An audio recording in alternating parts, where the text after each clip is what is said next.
अपने ही लोगों ने कैंपेन चलाया सोशल मीडिया, बीजेपी ने नहीं चलाया। चुनाव हराए दिल्ली में कई कांग्रेस है, लोकल की डिफरेंट कांग्रेस है, राहुल जी और खड़गे जी की अलग कांग्रेस। उनके लिए कोई कैंपेन नहीं किया, कितनी सच्चाई है इसमें? क्या आपने और आपको लगता है कि आम आदमी पार्टी की तरफ? देखिए, बहुत ऑनेस्ट मैं इसके पर समीक्षा अपने तरफ से देता हूं कि आम आदमी पार्टी ने कैंडिडेट फरवरी में घोषित कर दिया। कांग्रेस पार्टी का उस समय के जो अध्यक्ष थे वो हिला हवाई करते रहे और जाके 14 अप्रैल के आसपास हुआ। तब तक आम आदमी पार्टी अपने काउंसिलर, अपने एमएलए को अपने क्षेत्रों में लगा दिया था, वो अपने क्षेत्र में थे नहीं। कार्यकर्ता सपोर्ट कांग्रेस को कर रहा था, लेकिन लास्ट में एमएलएज ने एक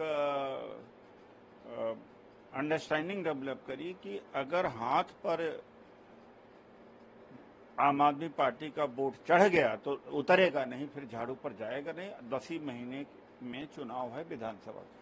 तो एमएलए ने, जो आम आदमी पार्टी एमएलए ने न पार्टी का ध्यान रखा न इंडिया गठबंधन का। उनकी निजी जो इनसिक्योरिटी थी उसके वजह से उन्होंने वोट नहीं करने दिया कि अगर जीत जाएगा, कांग्रेस जीत जाएगी तो इसकी दावा बढ़ जाएगा। दूसरी बात है कि आंतरिक रूप से लगातार 2 महीने से मेरे खिलाफ व्यक्तिगत तौर से उत्तर पश्चिम में कुछ लोग हैं जो कि एक डिसिप्लिन है, मैं नाम नहीं लेना चाहूँगा, लिख करके दे दिया है, ब्राह्मण विरोधी और जाट विरोधी, और कहा मैं बाहरी हूँ। मैं बार बार कहता ही रह गया कि उनके खिलाफ एक्शन लो, तो नहीं लिया गया। एक दूसरी बात है यह है कि अब चुनाव बीतने के बाद उन्हीं के हाथ में फिर से संगठन की कमान आ गई, वही संगठन को बाद में चलाए।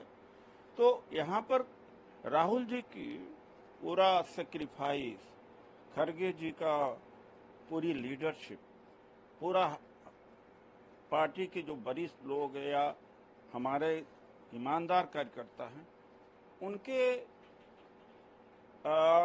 प्रयास के को इन्होंने बर्बाद कर दिया।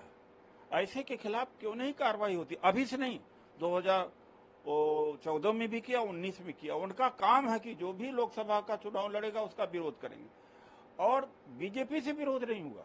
अब वही लोग जिले की मीटिंग बुला रहे हैं। 8 साल, 10 साल, 15 साल से जिला अध्यक्ष हैं, उनको क्यों प्रमोट किया जा रहा है? जिन्होंने कांग्रेस को हराया वही प्रमोट हो रहे हैं। सर, क्योंकि आप कह रहे हैं कि आप नाम ले लेंगे तो वो तो मैं नाम नहीं ले सकता। देखिए, पार्टी के एक अनुशासन है, अनुशासन के अंदर ही मैं काम करता हूँ, लेकिन मुझे दुख है, तकलीफ है कि मुझे हराया। 5 साल तक मैंने पूरा न्यौछावर कर दिया अपने क्षेत्र को बनाने में। कहीं से भी नहीं लग रहा था मैं हारूंगा। चारों सट्टा बाजार में मुझे जीत दिखाया जा रहा था, बीजेपी के इंटरनल सर्वे में मुझे जीता दिखाया जा रहा था। आईबी ने भी कहा, हमारे लोगों ने सब अटैच किया, और जो बस्ता लगाने की बात थी उस दिन तो बस्ता दिखाई नहीं पड़े। एजेंट से जैसे कि कोई मतलब नहीं, फर्जी वोट को कोई रोकना नहीं। तो एक या ऐसे लोग अगर पार्टी में रहेंगे तो जो 10 साल से 12 साल से पार्टी की स्थिति है आगे भी रहेगी। 2020 में 4.25% पर हम थे विधानसभा के चुनाव में। ऐसे लोगों के खिलाफ कार्रवाई होनी चाहिए, और हमारे नेता जो महान कार्य कर रहे हैं उनके कार्य को ये लोग बर्बाद कर रहे हैं।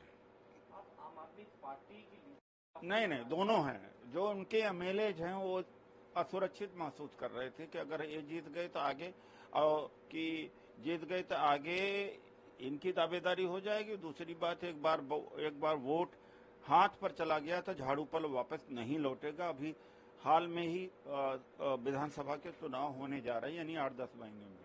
तो 2 मेन फैक्टर, एक ही फैक्टर नहीं, वो तो 2 मेन फैक्टर। दिया आम आदमी पार्टी। अब आम आदमी पार्टी को मैं नहीं कर गया, एमएलए की बात कर, आम आदमी पार्टी की बात नहीं रही। एमएलए का ये रहा रवैया और काउंसलर का रवैया।